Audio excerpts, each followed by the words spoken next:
there have been some important economic reforms that have come up in the Union Budget 2024-25. So today we'll deal with such few key important reforms that is related to various taxes. The one first would be angel tax, then we will deal with equalization levy, and then we will also see capital gains tax and securities transaction tax. We'll deal with these four things, understand what they are, what changes or what reforms have happened, how will it impact the end user. Alright, so let's get started.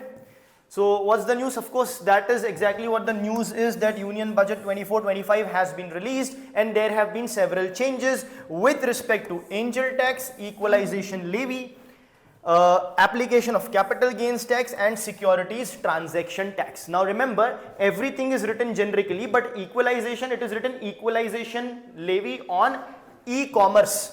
So we'll understand what is equalization levy. Completely it has not been impacted, but in some sectors it have been impacted. So we'll look into that detail as well, which will be important for your prelims, right? So let's get started with angel tax. Now what is angel tax? See, there is a concept of angel investor. Who is an angel investor? An investor who invests in a startup which is in a very nascent stage, at the beginning stage, so you don't know whether the idea will work or not, the startup will do or not. So generally at times it so happens that investors would invest money in even if it's a startup, when it is already working, generating some amount of good revenue consistently, then they will invest. Those are venture capitalists who are having profit motives. But angel investors are the one, why we call them angel is because they're, of course they will also get profits, but profit is not the motive. They are investing in the person, the idea or the problem that is being solved with a particular startup. So that is why angel investors, and their primary motive is not profit. Behind the scenes what it is, we can't tell, but generally, yeah, someone who does not know whether it will work or not, but investing in the idea, of course, is ready to bear the risk also. So that is an angel investor. Now, when an angel investor is there, see, let's say I start a company, a small company I am starting, and first let's understand how a valuation of a company is done. For example, if I have a company which is making 1 crore per year, the valuation of my company would be 1 crore of revenue per year. That means my valuation would be somewhere around 10 crores. You multiply it by 10. It's not any objective thing, just a ballpark figure. So 10 crore would be the valuation. But that is when I'm earning a revenue of 1 crore, then my company is getting a valuation of 10 crores. If I'm earning a revenue of 10 crores per year, then valuation may go up to 100 crores. But just imagine that I have just now started the startup and I'm in the initial phase, the revenue has not come yet, I am providing things for free or I'm just initiating, I need money, I need investment. I don't even have my own revenue, my own profits to invest. So that's when I would want an angel investor. Now when I get an angel investor, so what is the valuation? Let's say I just started, it's been 6 months, I am earning 1 lakh rupees per month, so it's just 10-12 lakhs or let's say 10 lakhs per year, that's my revenue. So the valuation of my company would be just 1 crore. So if I get an investment of 50 lakhs, I would have to give 50% equity, right? So that is why this angel investor will not give me money at that rate, rather would help me out by giving me more money for less amount of equity. Because right now, since there is no proper valuation, if I give away equity right now, it is going to hamper 50% all of a sudden just for 50 lakhs, right? So angel investors generally will give you more money and will take away less equity. Now, since they do that, since they give you more money and take less equity, the government came up with an angel tax which is called as a very notorious tax. We'll understand why it is called notorious also. See, we are understanding why there is a requirement of money and why we cannot give equivalent amount of equity, because we have just started. So it does not make sense. But then the government said that if your valuation was, let's say, 10 lakhs or let's say 1 crore, Even 1 crore is a big number. If I'm earning 1 lakh per month, so my, let's say, valuation 1 lakh, around 1 lakh per month, let's say 10 lakhs per year. So yeah, okay, fine. Valuation is 1 crore. So even, you know, when the person is giving me 50 lakhs, I'll have to give him 50% equity. This is the logic. But angel investor I'm looking for, they are taking care of me. They are understanding that I'm just beginning, so they don't want this. What they will do is, they will give me 50 lakhs and say that I want only 5% of equity, not a problem. Now this really helps. Even though the valuation is less, still the person is giving me at a higher valuation. Now since I am giving less equity for more money, the government taxes me, saying that this is over and above what the market rate is there for your valuation, so you have to pay the taxes. Right? That is what angel tax is there. So someone trying to help me out, so that benefit which I am getting over and above the market price, that benefit is getting taxed by the government, and that tax is the angel tax. Should have been named probably devil's tax, but since angel investor and all is involved, anyhow angel tax. So let's read the definition. I hope this concept is absolutely clear. Let's understand the definition. It's a tax that must be paid on the funds raised by unlisted companies. You know, generally startups, unlisted companies, through the issuance of shares. So I have issued shares, right, 5%, in off-market transactions. Of course, it will be off-market transactions because I am an unlisted company. If they exceed fair market value of the company, of course they will exceed fair market value of the company. If not, too much equity will be going away, right? And I am in a nascent stage, so it will. So if it exceeds, then I have to pay this tax. That is why called a very notorious tax. Introduced in 2012 through the Income Tax Act 1961 with the intent to keep check on money laundering. Yes, I do understand there can be one provision wherein money laundering can happen. Then the person can give more money and say, you know, it can become white also. So yeah, that can happen, money to protect from money laundering practices through investment in startups. So money laundering is a different concept. The moment, let's say you have black money, money out of corruption, illegal activities, the moment you invest in a company or something and the taxes are paid, etc., it becomes legal actually, it becomes white. So anyway, so this could be one of the ways to money launder. So that's the argument that was given, right? However, now in 2024-25 budget, the government has announced the abolition of the angel tax. So this is a good step, especially for the startup new company ecosystem. Now what is equalization levy? See, what happens is there are, just let's take an example of YouTube. There are various YouTube channels, YouTubers who are, let's say, residing in USA, they are US citizens, their channel is in USA, everything is in USA, operation is in USA. But a huge amount of Indian crowd is watching their content, and through which they are earning ad revenue. Let's say majority of the revenue or a huge amount of revenue comes from the Indian subscribers. So what is happening? It is as good as selling their product to Indians.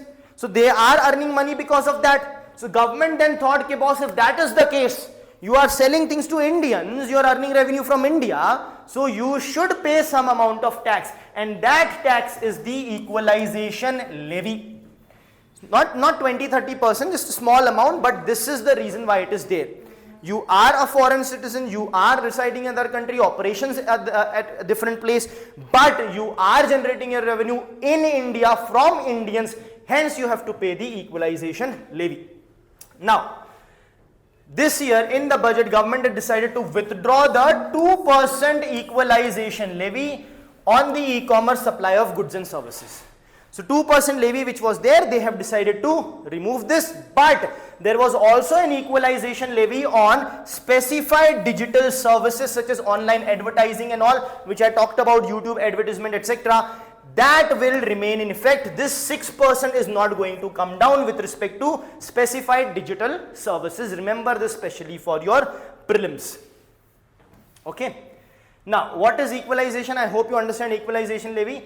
It is aimed at taxing foreign companies that have a significant local client base but are billing them through their offshore units, effectively escaping the country's tax system. So we are the subscribers, we are the one purchasing, their client base is in India, a lot of Indians are there. So when we buy any service or anything from there, they bill us at a different country, but the person paying is an Indian. That is why this equalization levy. I hope this is absolutely clear. Now when India did this, what the other countries, the Western world did, they started imposing tariffs on other goods and services of India. So that was a response from the Western world. Now when that happened, of course, when that happened, it's a sort of tussle becomes. So now India has come up with an agreement. You know, India and USA have come, with USA especially because majority of it was related to USA, under the OECD and G20 inclusive frameworks solution, that boss, we will remove this. So that is why based on that we have removed this 2% equalization levy on goods and services. It's just present in specified digital services now, but from others it has been removed. And since we have removed that, they have also promised to suspend the retaliatory tariffs. It was done in retaliation, which will now be removed from their end as well. So again helps India as well. So we will lose in equalization levy, but then import duties and all will be reduced by US on Indian goods and services. Now comes the capital gains tax and securities transaction tax. So whenever you buy something, let's say you bought a land at 40 lakhs. Now after 5 years its value is 70 lakhs. So there is a profit you are getting which is of 30 lakhs. So that 30 lakhs would be taxed because that is a gain which you are incurring on account of the increase of price of the capital good that you have purchased. That is capital gains tax. Now when you buy and sell securities, you are doing transaction, so there is a charge for that also. So that is the securities transaction tax. Okay, so these are the two concepts. Okay. So what the government has done, the exemption limit for capital gains tax on listed equity from 1 lakh, they have increased to 1.25 lakh. So if it is up to 1 lakh, if it is up to 1.24 lakh, you will not be required to give capital gains tax. But if it reaches to over 1.25 lakh, then you have to pay the capital gains tax. So you have increased the limit, that is good, but the problem here is this.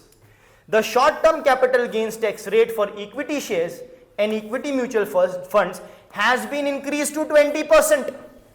Earlier it was 12.5%, now it has been increased to 20%. So limit has been increased slightly, but the percentage has been increased humongously.